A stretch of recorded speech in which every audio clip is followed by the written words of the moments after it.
people that came to help, people that I used their house to cook, people that gave me food stuff. People.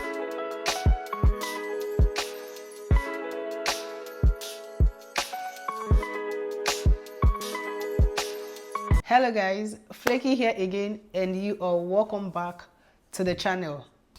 So today we are going to continue from where we stopped on the last video. Guys, if you have not watched my last video, it's been a while that I left YouTube and I just got back a few days ago and I uploaded the first video on why I have been away. So if you're just like coming back to my channel, if you're just getting to know my channel, or if this is your first time on my channel, please you can go back to watch some of my videos.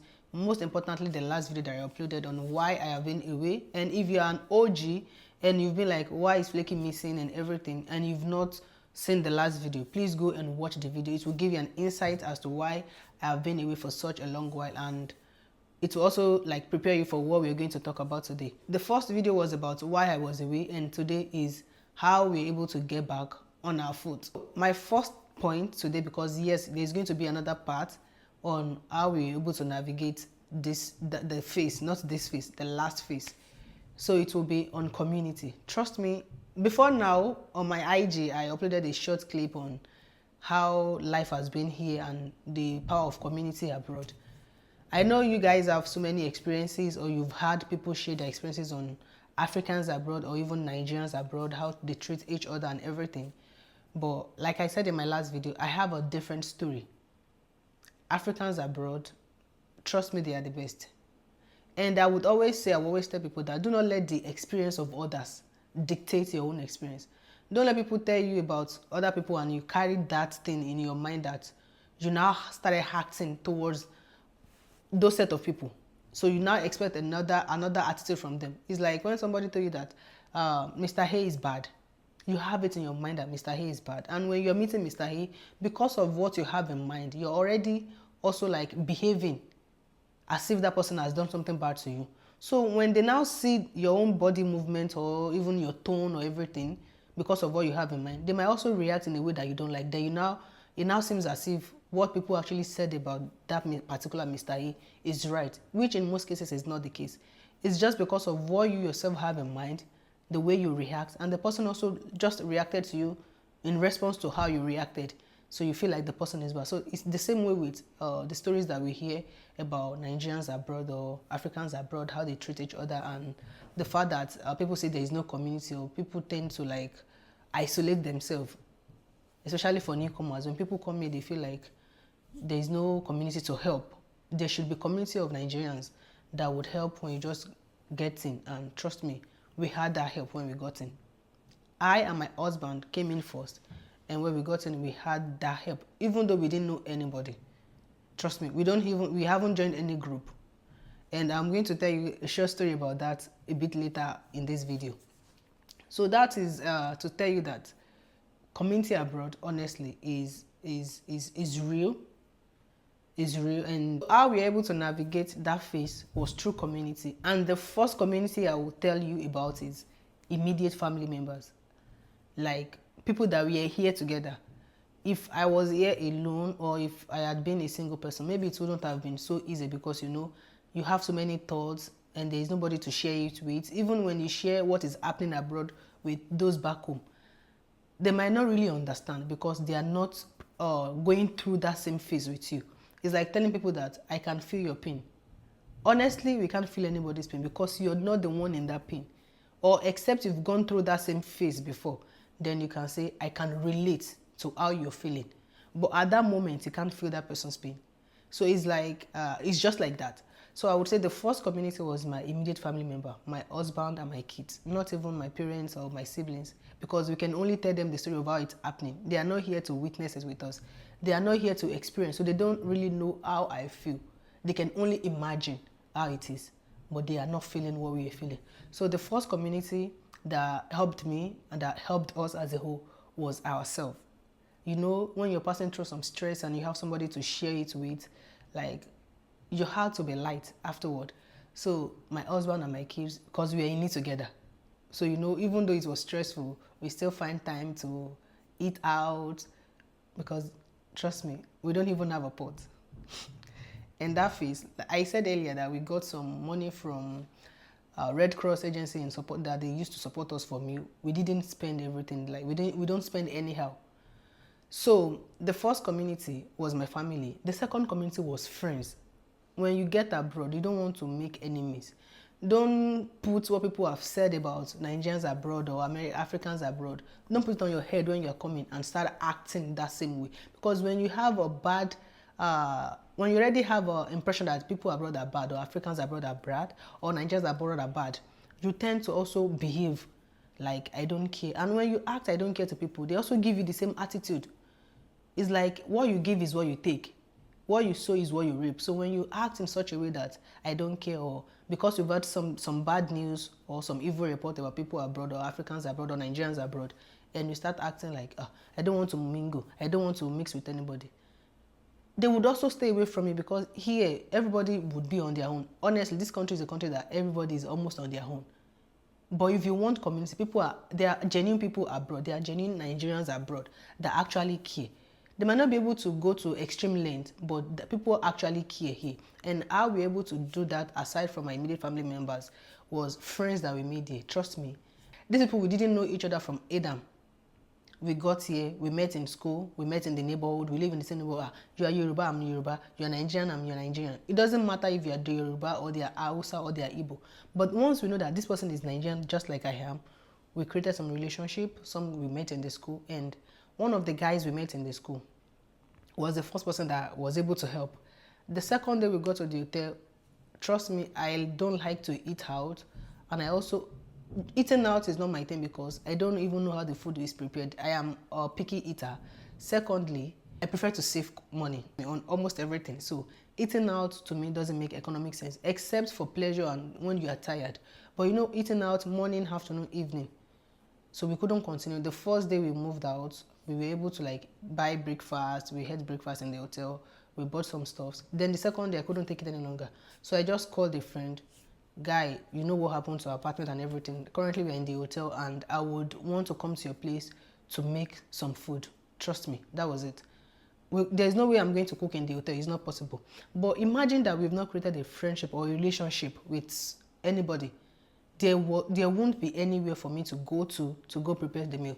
So I bought food stuff, like everything I literally had at home, because I just restocked my freezer. We just bought new food stuff. So I had to go to this friend, buy food stuff, go to Maxi, go to dollar store, buy plastic, take away, and take it there to go and cook. So I used their kitchen. I'm not going to pay for the electricity because the power that I use is going to amount to something. But they are paying that on my behalf.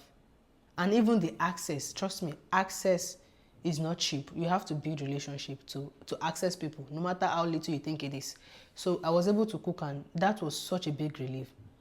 Because I can't even imagine buying African food. I mean, we bought all this regular Oyibo food, like take tea and burger, tea and bread, egg and kinikon in the restaurant, and it was kind of expensive for me. So how much more if you were supposed to buy African food, buy jollof rice or white rice and stew, or buy amala and co? You know, it would be super expensive. So we were able to cut costs by buying food stuff and going to that friend's house to cook. So that is number one community. Second part, there was the woman we met in church. The moment I saw her name, the day we met in church, it was a particular Sunday that we used to have like eating together. Our church has a tradition that on a particular Sunday, it's just like meeting new people. You meet congregations, talk to each other, make friends, and we eat. That's basically that Sunday service. On that particular Sunday, I saw that woman, and it was only on that Sunday that we used to put name tag on our clothes. So I saw her name and I saw her boss said. Then I walked up to her like, ma, Ekason, are you Nigerian? Like, you're from here and everything. And that was how we clicked. That was how we clicked. My husband is Egba. I married from Abeokuta, and she's from Abeokuta. Then she started calling me my wife and everything. And that was how we became friends. Every Sunday we look out for each other. If she didn't come to church, I would call her. If I didn't go, she would call us. Why are you not in church today? That was how we made friends. When I told this woman, I am the type that doesn't like to share what is going on with me or what I'm going through with people, because I really do not want to be a burden. I don't know how to ask for help. It's very difficult for me to ask for help. So I didn't want to tell anybody, all people that are in my circle, The only guy I told earlier was because our house was closer to each other and he knew that our apartment had an issue. So I didn't know how to tell the woman. But then there was a Sunday that we couldn't make it to the church. We were in the hotel and the bus in that area doesn't really work on Sunday. I have to trek to a far distance to get the bus that is going to take me to the church. And I couldn't do so because it was a cold day and with the kids. We couldn't trek. We are even trying to manage money. We couldn't even take Uber because that would have been the best bet for us. And she called me like, are you in church? So what happened? Can you come? So I was forced to tell her that this is what we are going through. Like, I didn't want to bother her because I know she'll be bothered. Trust me, this is somebody that cares a lot. So I know once I tell her, she will be like, what can I do? And that was exactly what happened. When she called me and I told her, we're not in church because our apartment has an issue and we had to move out. Now we currently stay in the hotel. Like, I just told her everything that happened. And she was like, how can I help you? If you need anything, just call me, blah, blah, blah, and everything. And so we just end the call there and that was it. You know, at first, I didn't know we were going to stay so long in the hotel. We thought it's something that is going to take 3 days and we'll move back home and everything will be back to normal. But when it happened that they told us we have to extend our stay and then we have to move to another hotel entirely. When we got to that new hotel, like I said, we didn't go.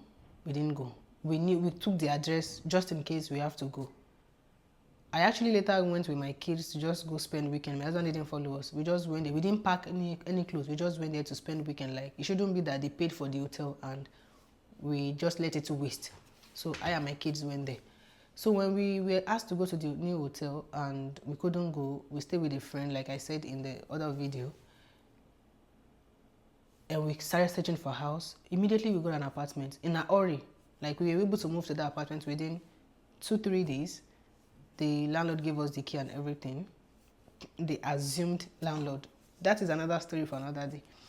Gave us the key and we moved to the apartment. Like I said, guys, we only pick our clothes. And the second time we went, after the 5 days, we were able to pack our documents and everything. So there was no time to pack pots or pack food stuff and everything. So when we go to the apartment, we have literally nothing. Except that the apartment already has a mattress, so we don't need to buy new mattress and everything. So when it comes to food stuff, I still had to go buy food stuff. I have to go buy pots.